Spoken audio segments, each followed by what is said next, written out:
Viseland episode 4, Jason Visenberg. Michael Visenberg. What are we talking about today? We are going to be delving into some of the best players to have never made an All-Star game. So we went with the worst of the best for some of the worst players to have made an All-Star game to a few players that we feel were just on the precipice, had a chance, but got knocked out by likely a perennial all-star or somebody having a slightly better season or possibly being on a team with a few other stars. It happens. It happens to some great players, and yeah, let's get into it. Yeah. Just before we start, we want to thank everybody for giving us good reviews so far. Anybody that's rated or reviewed our podcast or watched, we really appreciate it. We did receive one 2-star review, and I wanted to delve into that for just a second. I thought we weren't going to do it, but okay, if we're going to do it, well, let's do it. Okay, I'm not going to. No, just what I'm saying is, I really hate people talking about bad reviews, but the thing is, I strive off of constructive criticism. The person who reviewed our podcast wanted something that I think was like a version of Miss Cleo doing a basketball podcast.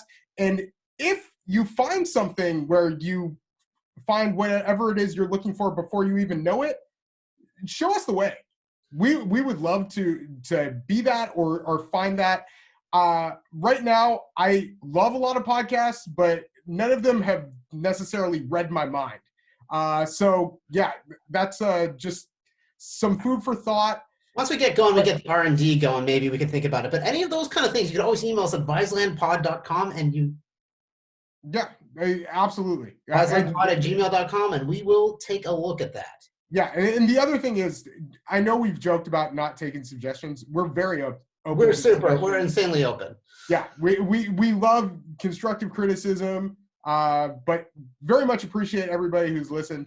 Yeah, absolutely appreciate the positive vibes that are coming out. And if you have something constructive, we're all ears. But that Rajon Rondo, on the other hand, he was yeah. Well, thank you. Yeah. Just a few things. My guy's standards were way too high. But yeah, if he did find that podcast, send it our way. Plus up, yeah. Yeah. So to go on, we will start. I did this list just by. It's a tough list to rank. So I did it by a statistic called value over replacement player. And, it's a statistic that some people use. So I just ranked them in accordance to that. We have a couple prerequisites. The player had to have at least played some good years in the NBA. And if they are a current player, then they have to be nearing the downside of their career, so they're less likely. Yeah, because like young guys, like you still have your chance. Yeah, and we don't have many of those. I think we actually only have one. And when you think about it, it's probably a pretty obvious one. But yeah, the rest of the list, hopefully we give a few surprises and definitely some great names to look over. And the first one off the bat, go and check out his YouTube footage. He is known as one of the great European players of all time. Unfortunately, passed away at a very young age. It's Drazen Petrovic. And he only played a few years in the NBA. His last year, he was 28. He was averaging 22.3 points per game for the New Jersey Nets, where he played most of his career. Started his career with the Portland Trail Blazers. I was looking at his old statistics, Jason, and his per minute numbers were just a fascinating case study. Oh, the Blazers didn't give him the proper run he deserved, and I think he was just getting to that point in New Jersey, where he was really like proving that he could be that all-star guy. And again, this was at the time where there were so few European players in the league. I think they kind of did have that like negative stigma. I think that's what affected him at the time. But now I think when we look back on Drazen and his like legacy, I think in today's NBA, he could make it. He would make an all-star team. Yeah. It was, if his career was long enough. I absolutely believe so. a player well ahead of his time. He shot 43.7% from three-point range for his career. As a rookie, he was playing 12.6 minutes per game, averaged 7.6 points per game. Like, just absurd. And, like, obviously score off the bench, but did so much more than that. Magician with the basketball. Made Well, that's some why I think like passes. today's game is so suited for him, and his Absolutely. abilities, and that's why like the legacies he's created. But yeah, like Like, that sadly, skill level yeah. was just unheard of. So yeah, a player that I definitely wanted to put on the list, and think that most people would agree that he's one of the better players ever to have not made an All-Star game. And also one of the best throwback jerseys whenever you see it out there, because you do see it every once in a Absolutely. while. Absolutely. Always Well, and the other thing, if you get a chance to watch the 30 for 30 Once Brothers, featuring Drazen and Vlade Divac, definitely give it a watch. It's a tearjerker. Yeah. And yeah, Drazen Petrovic, player that we're happy to focus on here. And just somebody who went well before his time, and a very just interesting NBA career. Came in as a 25-year-old rookie. Portland actually made the NBA Finals with Drazen. If they would have played like a small ball lineup, they had some options there that would have been very intriguing. But Yeah, just such a thing they didn't do Drazen at that finished time, with the team. What were you saying? It's just a thing they didn't do at that time. Like, it just wasn't Yeah. done It kind of wasn't. handle Yeah. heavy. And again, like the volume of 3-point baskets that are shot nowadays, it's so like that's why like he's the perfect 2-3 kind of guy right now. Yeah, and when his volume went up, like the shooting percentage stayed the same. Yeah, which is like totally awesome. Yeah, so definitely somebody that we wanted to highlight. The next player in line is a coach that I think many would soon hope to forget. It didn't necessarily get the most positive vibes during his time with the Lakers this last go round. Byron Scott. Now, when I was looking at Byron Scott's statistics and just checking him out, he did never make an All-Star team, but the last year the Lakers won the NBA championship with 88. Kareem and Magic, and James Worthy, Byron Scott actually led the team in scoring during the regular season. Well, he was a dude that was just the perfect complement for Magic. Yeah, a really good small ball guard to play with Magic, and like a guy who pretty much had some point guard skills, was point guard size, could shoot. And he had solid years later with Indiana, but in a different kind of role. I'm trying to think like later in his career, but I know with the Lakers there was that kind of inner tension between Magic and Byron Scott and James Worthy and Michael, like guys that just want to get out and run, and then having to kind of slow down the game, wait for Kareem, feed it back to him in the post.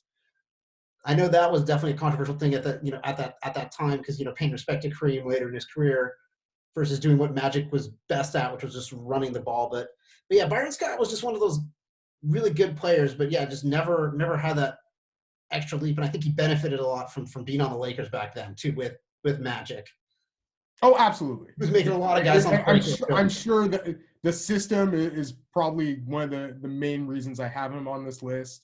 But yeah, won 3 rings, and I think Kareem kind of has that to be thankful for. That they were Showtime. They did do a little bit of running, and it certainly seemed to suit them and led to a lot of winning in Los Angeles. Oh, totally. Yeah. And like Byron Scott had a pretty decent career. I think he was on the expansion Vancouver Grizzlies. He was.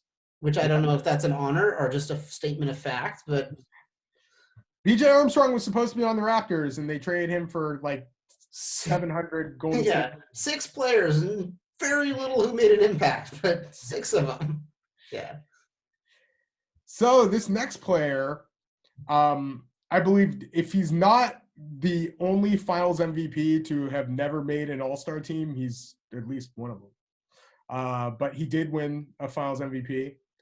Cedric Maxwell, who which is shocking that he didn't make an All-Star team, because he yeah, again, Finals MVP and someone that was thought of as one of the better players on those earlier '80s, especially Boston teams, and he was there for the majority of the run. absolutely. And yeah, just like wing forward, very strong. There were a couple years where he led the NBA in 2-point field goal percentage. And, right before Larry got there, they were struggling, but ended up being a great complementary piece to Larry Bird and part of some really good winning teams. Yeah, and one just gets forgotten. Yeah, like that. Like his most unfortunate thing is he gets forgotten in that shuffle of names of like that Boston, especially the '86 ball. The front court of Parrish, McHale, Bird. I mean, even in I was just rewatching on NBA TV. They had the '87 conference finals with Detroit and Boston, and it's like even then they show Walton gets a lot of screen time just because he was such an expressive faced person. Mm-hmm. But it's just like, yeah, like people don't talk about Cedric Maxwell enough. Yeah. How good a player. By '86, he was actually out of there. So he was out of the league, but wasn't on that best team. But yeah, he definitely won some rings and was a very good player in his own right. Anything to add? Yeah, I mean that's it. I mean, again, like it's one of those things. He was a little ahead of before my time. I've just this is based on my reading and research. But yeah, no, definitely a name that like you look him up, and obviously once you hear Finals MVP, you think All-Star game. I think like when Kawhi won his first NBA Finals MVP, I thought like he hadn't been to an All-Star. Yeah, because he wasn't there yet because he was still playing. Wait a minute. Oh, of course, and now he's Kawhi, but at the time he was still kind of Duncan, Ginobili, Parker. Yeah. And there are players who have won the Finals MVP and not been All-Stars during that season, but just usually it's something that happens during your career. Yeah. And with Cedric Maxwell, did not happen, but getting props on the Viseland best players never to make an All-Star team list. It's better. It's better than the celebrity game. I think so. The next player was somebody who we had to put on here. He was a player that I really thought was going to be an all-star and just would hit daggers and just was one of the main terrors of the early aughts. A high draft pick. Many thought that he was going to be the first pick in the draft, but ended up going second to Vancouver, getting traded for Jason Williams. Mike Bibby, never made an all-star team, was on some really good Sacramento Kings teams, and he nearly sealed the Lakers' fate. Back in the day. Totally. The guy was just somebody that you absolutely wanted the ball in his hands in the clutch. He's one of those guys. I thought he was, like a couple of those series against the Lakers, he was so great that I thought he was going to transition that next regular season, turn that corner, be an all-star cemented. I forget what, I want to say 2003. I remember, going into that season, like I was in a fantasy league and I remember thinking like, Mike Bibby's going to be my sleeper. I'm going to take him like a little later, but he's going to have that kind of year. And he just ends up playing good, but not all-star, but definitely solid guy. Look at him now; he's insanely jacked. So he took no all-star games in stride and hit the weight room. Absolutely. He's coaches in high school. He or I think was coaching. The thing was the West was just so full of other point guards. Yeah. Oh, definitely. During that period, there was not a lot of guards that you can get in for. Like you think about even like Nash. Was Kidd still in the? No, Kidd was just moving. Kidd was in the West. Kidd was moving conferences, but I think one of the years I looked, he might have. Because he was still before he got traded from Marbury. Yeah, Bibby was never really known for his defensive prowess, but really good offensive player. Was on some really good teams, like He was also with Chris Webber, Peja Stojakovic, like kind of getting more of the love there as far as all-star bids. But yeah, just a really solid point guard. Won a championship in college as a freshman at Arizona, and yeah, absolutely like ice in his veins. I usually say like I don't think he was like the best shooter, but because I usually say in clutch situations you just get the ball the best shooter, and it seems that good shooter yeah, he was one of those guys usually pretty clutch. Yeah, he wasn't necessarily like the best shooter, but like I, as a person who isn't big on like the clutch gene, Mike Bibby had it. like, no, totally, and that's why like, undeniable. I'm thinking of like 2001 too, like some of those playoff series against the Lakers. Like he was because like the Lakers didn't really necessarily have like someone to match up with him, as oh man, he had their number. Yeah, he was taking it to him pretty good, but also an early member of Team Jordan brand. He was one of those first guys, so he had a lot of cool player edition shoes. And again, I'll say if you find the Vancouver Bibby throwback, that's always to me a sign of respect in the street. Yeah, and I'm sure Kings fans are still talking about how like Kobe Bryant like ripped his head off, right? Like that was one of the major things that happened there. Let's move on to this next player, another player who was part of a number of really good teams, some of the best teams, and very talented player, ahead of his time, had his best years for those really good teams, then had was having a very good year for a terrible team, went to a few other teams, just never managed to crack an all-star lineup. I'm talking about Tony Kukoc. 6'11", point forward. Again, a little ahead of the ball. He could shoot. What were you saying? A little ahead of his time, between what he can do, like those guys fit in a lot more in the league now. Yeah. He is a guy who probably could play, for like, one of those combo forward types. Yeah. And came off the bench quite a bit for the Bulls when Michael Jordan came back. Was already like a big part of the team once he came over during his rookie season. He was, like Drazen Petrovic, a seasoned European pro by that time. And I think he hit a game-winning shot in the playoffs his rookie year, and somebody else decided to. Oh, and Scottie Pippen was like, "Oh, the ball's going to Tony, so I'm just going to sit this one out." Yeah, and I'm sure that it was actually part of the strategy. They didn't know who the ball was going to after Scottie Pippen just decided to sit out of the game. Pippen having an MVP. He did apologize. Yeah. He did apologize. It didn't make him look good.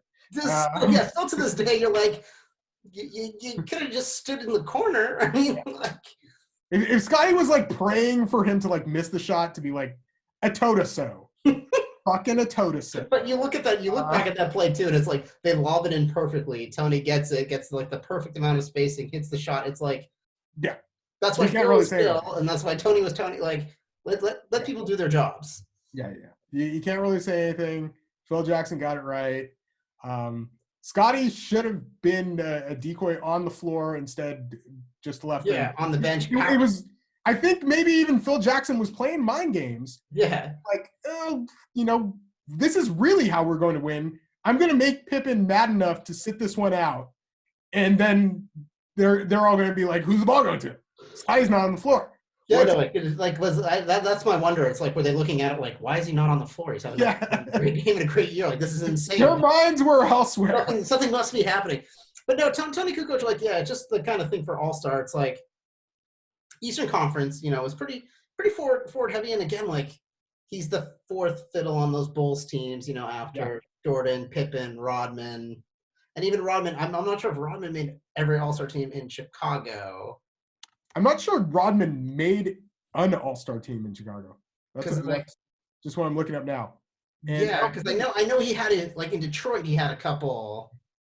Yeah, it's just kind of amazing because Detroit, when they had Ben Wallace, Rasheed Wallace, Rip Hamilton, Chauncey Billups all on the All-Star team, their team was not even close to as good as Chicago, who still gets Michael Jordan, Scottie. Yeah, so I just looked it up. So Rodman, 90-92. So he never made the All-Star team after, those earlier days in Detroit. So it's like, if Rodman's not making it, like, Kukoc is, Yeah, you would think with some of the guys who made the All-Star team during that time, Tony probably could have definitely campaigned for a spot, especially with the Bulls being 72-10. Oh, totally. You look at the 73-9 Warrior, you're like, Yeah, who on that team didn't make the All-Star team? pretty much. It's like, Yeah, they had a team full of all-stars, and yeah, so the Bulls 72-10, 69-13 in 96-97 couldn't get through it, yeah. but the But way it is, I think and yeah, I think a great otherwise, player at every start, was good in Chicago, had some good years. I think like in Milwaukee later too. yeah, played with Allen But Iverson for a bit. yeah, nothing wrong with his career, but yeah, just Just didn't get didn't get the there. luck. Yeah, luck of the draw. The next player is the only active player we have on this list, but another guy who every year seems to be in everybody's thoughts for possibly gaining an all-star spot. Just too many good point guards in the Western Conference, too many good guards in the Western Conference. The West is just stacked, and he is somebody that people have a hard time playing against. A really good defender, a good shooter, somebody who's had a great career, definitely made his teams quite a bit better. But yeah, just has never gotten there, and that's Mike Conley Jr. Yeah, and I mean he was highest paid player in the league for a couple minutes too. Like wasn't he like Yeah. huge It contract? certainly didn't hurt his financial statements. Yeah, like that's the thing. So it's like you can. Okay, let's be real. It did because of how the contracts are made, but he still got paid. Yeah, he's a guy who's been very well compensated for doing his job. Never done his job poorly. Always been a took Utah for some good, good playoff, aspirations. Memphis, obviously like that grind city sort of team. He was that point guard. Yeah, it's hard, but it's hard to say like who does he go in over. Absolutely. And that's the biggest thing, you kind of get into. It's like he's having a good year, but there were some years where Damian Lillard wasn't making it, and he was putting up bigger numbers than Mike Conley. So it's like he's just kind of that odd man out. I mean, every team has a starting point guard. Every starting point guard can perform at a good level. Only a couple can make the All-Star team. So yeah, it sucks, and I don't think the window is really there for him to make one. Yeah. It seems like in Utah, he's definitely not the main guy. Yeah. They're wondering how that is even going to work with the team chemistry issues possibly going on there. In Memphis, he had Marc Gasol too. And Memphis was usually not a team who people were like, oh, they need that second All-Star. If they did, Conley certainly had a shot. But he, just too many good players. Yeah, and also Memphis was a good team, but they were never like the exciting good team because they were that grind city. People in Memphis probably hate you for saying that. Oh, they're going to hate me for saying that, but I hate to tell them. I respected what they did, but I wasn't like checking out SportsCenter to see the Grizzlies highlights. Like, well, now I like Marc Gasol. I like Zach Randolph. I like Mike Conley. Like these are good players. Again, there's something about the Warriors who are chucking up threes and doing things like that. Like it's hard for a lot of teams to get multiple guys into All-Star games.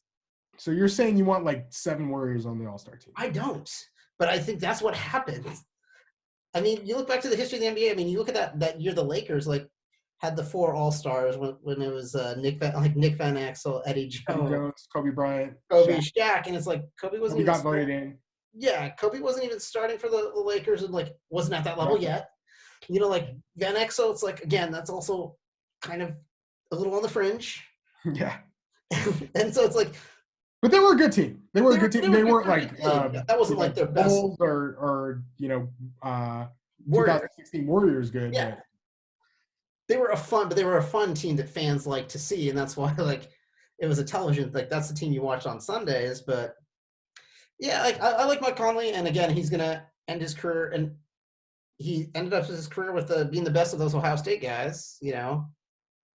Low blow. with Very a low blow. How dare you? guy by the name of Greg Oden. Yeah. Yeah, You know I didn't get my grade 10, Julian. Low yeah. blow. I know, but it's just I mean, again, not what you would have thought at the time. Not that I didn't think Mike Conley would be a good pro, but it's like, yeah, you thought Greg Oden would be that dude out of that class. Yeah, injuries happen, but Mike Conley did have a really good career.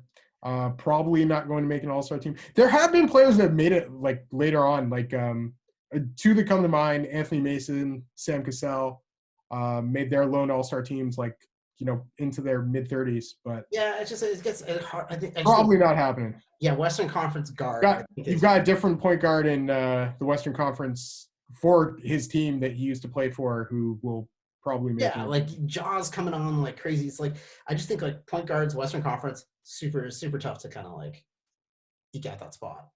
Yeah.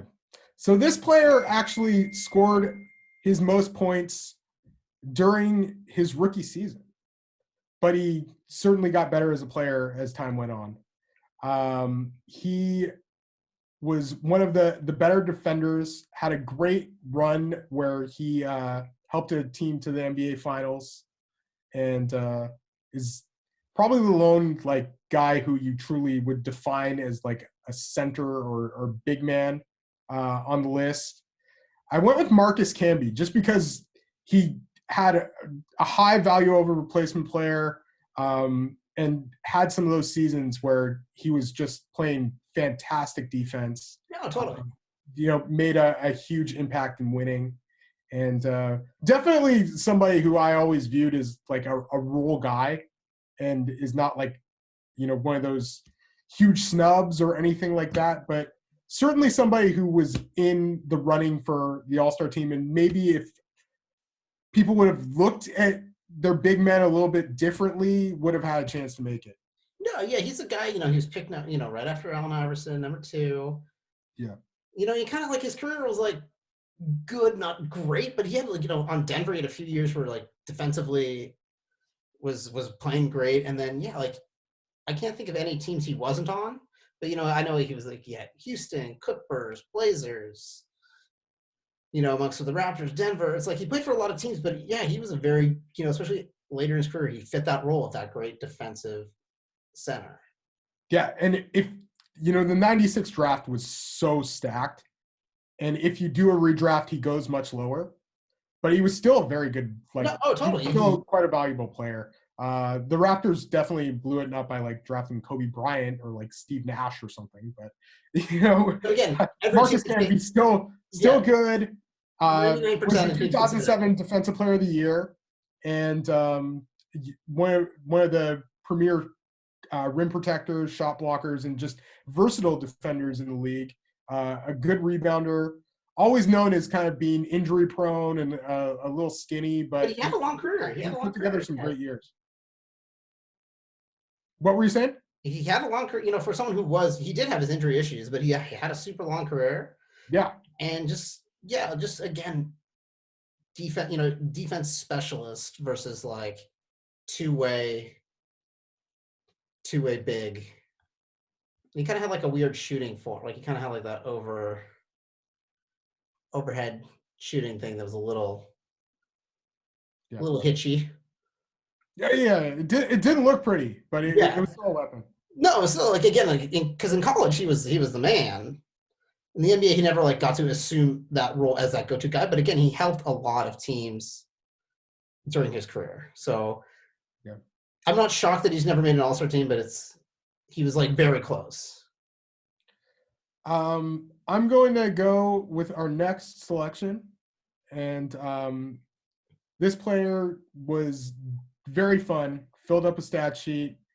Had issues after he retired, even while he was playing, but was very, very versatile. I think he was like 6'10", 6'11", 7'4" wingspan.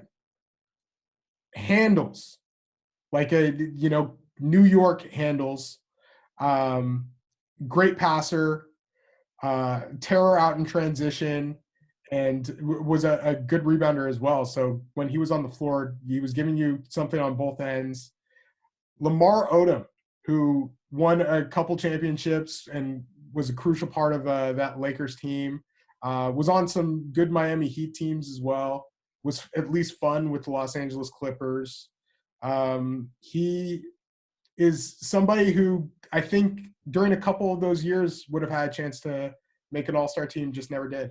Yeah, no, with the Lakers, I mean, yeah, it was really, you know, well, I guess there were four guys on that Lakers championship because you had Kobe and Lamar on the wings, and then you had Powell in the high post, Bynum in the low post, because Bynum made an all-star team, right?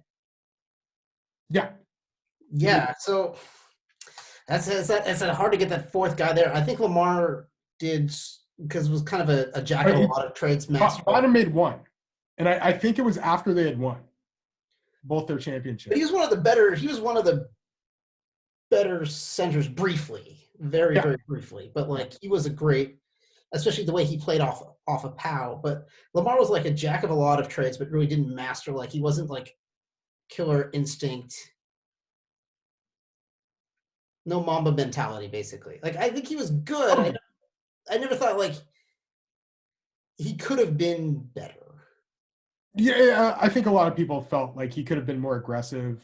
Yeah. They probably expected more scoring from him. He was more of a facilitator, and definitely played better when he was with somebody else kind of running the show. That's why he played so well with a Kobe Bryant. Well, that's why Kobe really took him up to a great level. And he had his best season, I think, during Dwayne Wade's rookie year. And yeah, so he was very good being that, kind of second guy. I think he might have even outscored Dwayne Wade, but I think having Dwayne Wade there and people. Well, Dwayne Wade kind of came on later his rookie year too. Again, it's like that kind of gradual pacing for like a lot of guys their rookie year. Yeah, no, I think Lamar. He goes obviously. I live in Los Angeles. He's well loved by Laker fans in LA, and yeah, he was a great contributor to those teams. For sure. And just somebody who gave you like a matchup problem on both ends of the floor.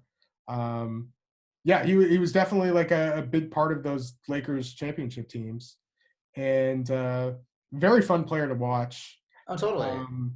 Not necessarily like the most athletic guy, but moved very well for his size and was so fluid. Well, just being 6'11" and being able to handle and facilitate. I mean, you still don't. You see guys that are 6'11" and can shoot.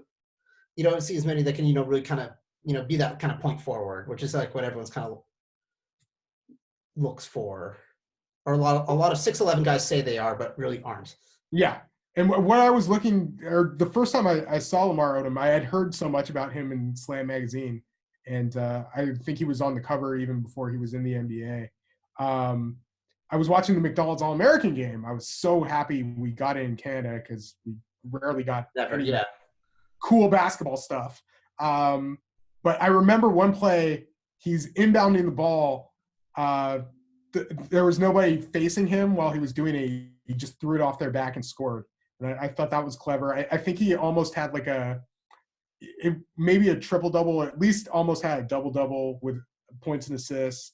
Had a fun year playing at Rhode Island. I know there were a bunch of eligibility issues for him to even get to yeah, he's supposed to go to UNLV. But yeah, like he was a smart player, and he was a triple-double threat each game out there.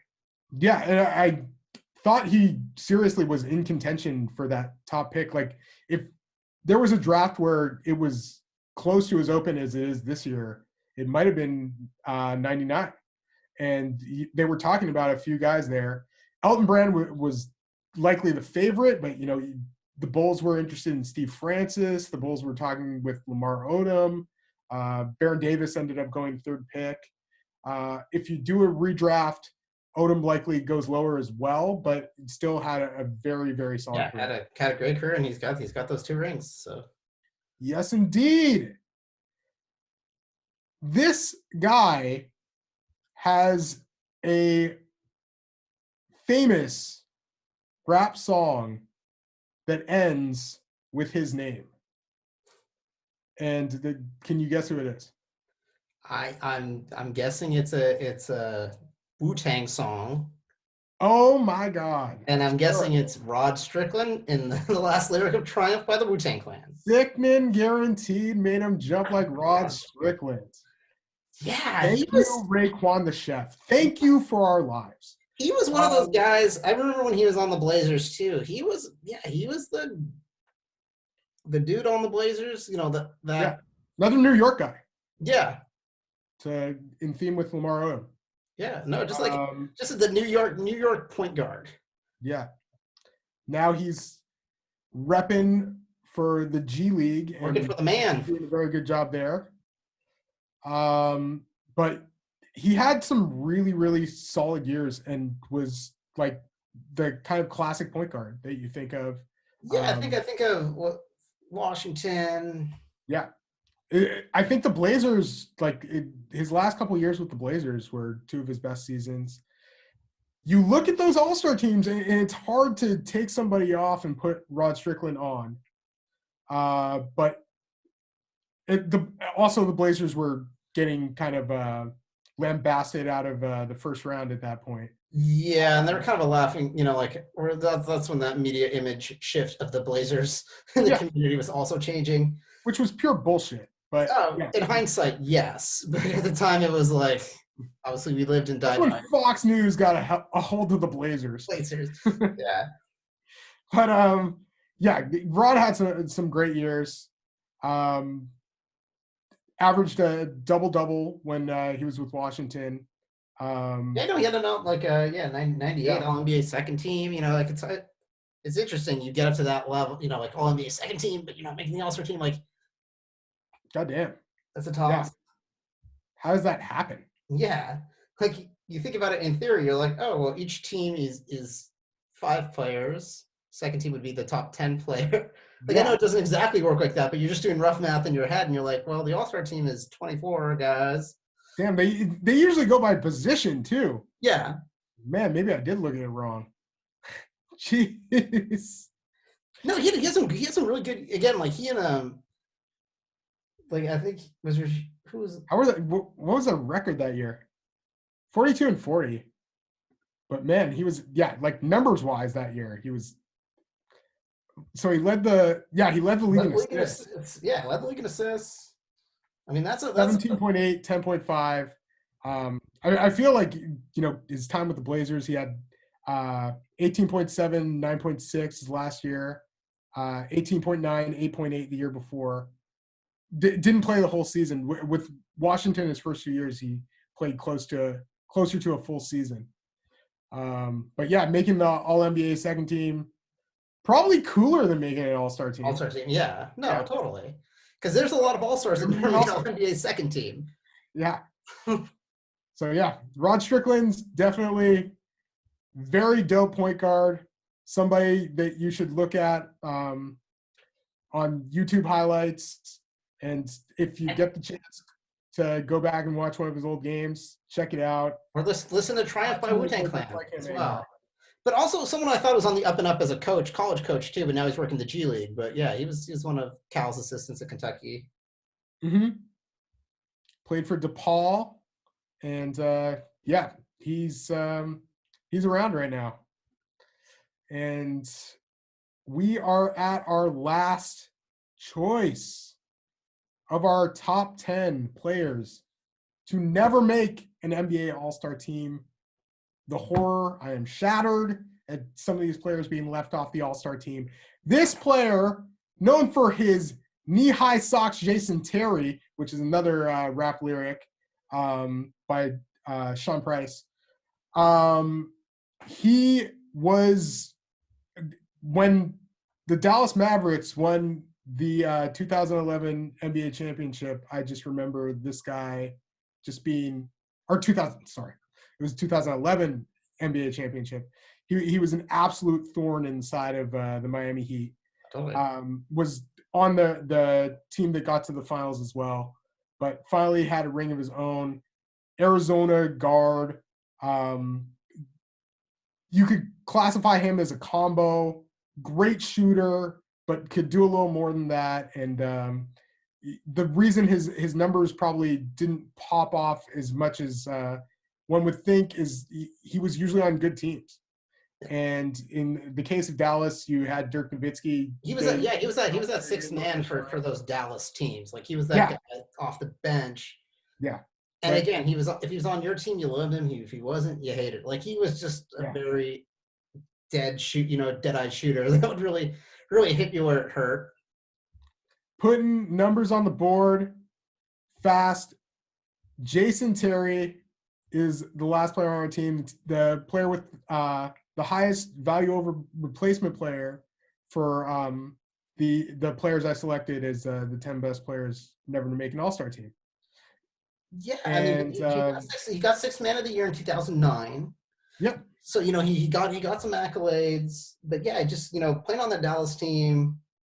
You had Nash, then you had Kidd. Like there were a lot of other guys who were kind of taking away that thunder for him. But I mean, yeah, always a great shooter. I mean, he tried a little later in Boston as well, but was still. Oh God, don't bring up Jason Terry in Boston, man. Boston and then Brooklyn. Obviously a part of that fun Brooklyn Exodus trade that's still paying dividends, like still happening. 6 years later. Jason Terry in Boston. I think everybody is gonna remember the LeBron jump over him. Yeah, oh totally. But he trains also like one of the earlier kind of he and maybe Jamal Crawford is another name I think like were those like early Seattle kind of putting that like Seattle basketball scene for sure on the map and doing big things for them. But yeah, no, I think Jason Terry was an awesome player, great career. Yeah, it's kind of interesting. He just never made an All-Star team, but I guess he had his best individual statistics scoring year in Atlanta early in his career. So 2001, he was getting 19 points a game. And then after that, he ends up on, a couple years later, on Dallas, and he kind of fits into that role. Yeah. He had his early scoring years on Atlanta teams that sucked. Yeah. And then eventually went to Dallas. Dallas and was came good. Off the bench, scored almost as much on teams that were good. And then, but you look at his career numbers, like 18,881 points, 13.4 points a game. One of the most ever by somebody who was never an All-Star. Yeah, like he's almost at 20,000 points. And now I have a few honorable mentions that I just want to give quick shout-outs to. We're not going to really go too deep into these players. Another sixth man of the year, though. The first one, the guy who has scored the most points while never being named an All-Star is Jamal Crawford. Yeah, I'm a huge always been a Jamal Crawford fan. Yeah. Much love to Jamal Crawford. Amazing handle. Yeah. That microwave score. Doesn't need anything to get going. You put him in the game at any time and he's contributing scoring quickly on any team. And unfortunately, like he's played on some decent teams. He's played on some bad teams, but anytime he's in the game, he is doing good things for your team. I don't know if I'd go that far, Jason. I liked it. But he's fun. The other player I wanted to mention is Eddie Johnson, a guy I see constantly on Twitter. Eddie Johnson's always type. He's the second highest scoring player to have never been named an All-Star. Had some really good years initially with the Kansas City Kings, and then was with the Rockets for a while, putting up numbers. Really good shooter. Just never ended up making an All-Star team. Three more current players who I gave a little bit of thought to. Andre Miller, somebody who during his early days in Cleveland, putting big numbers on the board. Yeah. Always a guy who was really solid. Always up there in assists. Yeah, and just tough as hell. Yeah. People should go and look up the game that got Andre Miller suspended and broke his consecutive game streak. Thank you, Blake Griffin. Yeah. So Blake Griffin was elbowing Andre Miller. Andre Miller gives like a Usain Bolt sprint and knocks Blake Griffin on his ass. It was nothing. Luckily, nobody was hurt except Andre Miller's consecutive game streak. So thanks, Blake. Hey, no one's being Nisi-Greeny anyway, so don't even try. Yeah. Andre was trying, man. Nobody should try. We'll never know, Jason. We'll Thanks to never load know. management, nobody's trying. AC Green forever. We'll never know. We love I love Andre. Andre Miller too. He's great. Yeah, man, that 50-point game. Oh, he was like on the Blazers. He was Come yeah, yeah. He was a really good player. Monte Ellis never made an All-Star game. Had a bunch of high-scoring seasons at a time. I'm lucky to have never been on this side, but there was an argument among NBA Draft.net message board at the very least, and I hear in other parts of the world where it was between Monte. They knew Monte Ellis and Steph Curry couldn't necessarily coexist. Yeah. So there was a debate: Monte Ellis or Steph Curry. I was luckily on the side of Stephen Curry. I think that ended up being the right choice. But Monte Ellis, I'll always go back to that We Believe team. Yeah, very fun player. Yeah, and had some great scoring years. Certainly was in the conversation, just never ended up making it. Another player who, when you're talking about We Believe, Jason Richardson. He's my last honorable mention. A guy that I always thought was going to make an All-Star team. Could volume was always shoot. was always part of the weekend. Yeah, He did the dunk contest. Yeah, he was. Good point. Dunk contest. Dunk contest regular. I'm sure he was in some 3-point contests as well. Yeah, he won MVP of the rookie game one year also.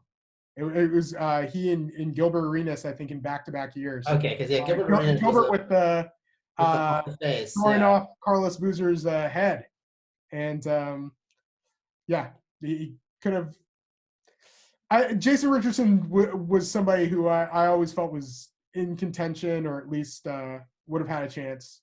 Yeah. Just never ended up making it. But you look. I mean, again, are you getting in over Kobe, T-Mac? Like, you think about a lot of those guys that are your peers. It's like it's tough to see where those guys get those spots, but it's no slight on them or their careers there. But yeah, Jason Richardson was a constant Western Conference guy also. Yeah, and again, like with a lot of these players, not necessarily like considered the best player on their team. Yeah. That usually, what I meant to say, our very first ever episode, was that if it's between a perennial or multi-time All-Star or somebody vying for their first All-Star game, you usually go with the consistency of that perennial All-Star. And again, like part of the All-Star game in its lures, unfortunately, it's not the best players on the court, like in the game. It's also, it can be a little bit of a career lifetime achievement type thing for certain players towards the end. Yeah. And those guys usually are on winning teams or doing something. Yeah, like totally. But it's like, again, it's like you just kind of want to pay homage to them, and it's for the fans and yada yada yada, and television and money and stuff. But I have no problem with that. That's it's kind of fun to see those dudes out there. When Michael Jordan was on Washington, like that last All-Star game was so good, but was Michael Jordan one of the best players in the league? Like at that moment? No, not really. Oh, that was a complete homage. Yeah, and then it was like he came out there. Dirk and D Wade was a complete homage too, but yeah. Obviously, that was a career achievement. At least with Dirk and D Wade, they just gave him an extra roster spot. Michael Jordan just was, thrown on that team because everybody knew that was his last year. Yeah, it was the last year. You got to put him on the team. He's got to start. I think 57 shots during the game, made 9. It went to at least a couple overtimes. Yeah, he hit the shot over Sean Marion, and yeah. And that's why, like, I'm cool with Dwayne Wade making it that last time in Dirk, because it's just like it's cool to see Flash. And yeah, and Vince Carter also happily gave up his spot for Michael Jordan in the starting lineup. I remember watching that. I'm sure that conversation went very well. Yeah. It was right in the midst of Vince being traded to New Jersey, and people had questioned whether he deserved to make the team that year. Yeah. Whatever. It happened. It's not the NBA's proudest moment, but that was still a cool All-Star game. Michael, I remember Michael also like hit like a clutch shot in it, but Yeah, well, that's why. Like, Kevin Garnett was just like, screw this, and West won. But yeah, so these were our 10 great players never to make an all-star team. Let us know if you could think of any others who were deserving.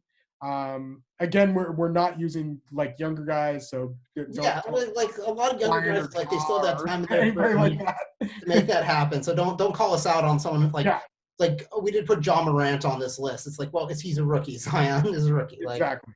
Yeah, we're not including guys who certainly have like an opportunity in the next few years to make it. Yeah. And, if things would have went right this year, probably would have in Zion Williamson. But yeah, thank you for stopping by, listening to the podcast. Jason, do you have anything going on? I do not, because I am still safer at home. So we are going to be here every week giving you guys something new. So if you have any ideas or anything you want to see, want to hear us talk about, we tell you we're not going to consider it, but we actually will. Let us know. Any other players that you like that you think should have just made an all-star just because you think they're cool, let us know. Subscribe. If you're on iTunes, leave us a review. Leave us a good review. Yeah. Love you all. Even if it has constructive criticism. If it has constructive criticism, I will change the jerseys in the back except the Damon Stoudemire's. Those stay. Yeah. So, yeah, it's just the way that the world works now is it's on streams. And if you like our podcast, you like what we're doing, or you like us in general, we would very much appreciate your likes, your reviews, everything along those lines. For everybody that has supported the podcast so far, thank you from the bottom of our hearts. Thank you. And, we're just going to try and give you some really good basketball content. We're going to eventually have some guests coming on, and just appreciate you for riding with Viseland. Yeah, and if you have any guests that you think, like you're best friends with Michael Jordan and you think he wants to come on, also let us know as well. Yeah. We'll do the Last Dance Part 2. Not sure that's happening, but if it did, all ears if it did. Yeah. And we've been very happy with the response so far. We'll see you next time for a new chapter of the Viseland podcast. Perfect. Take it easy, everybody.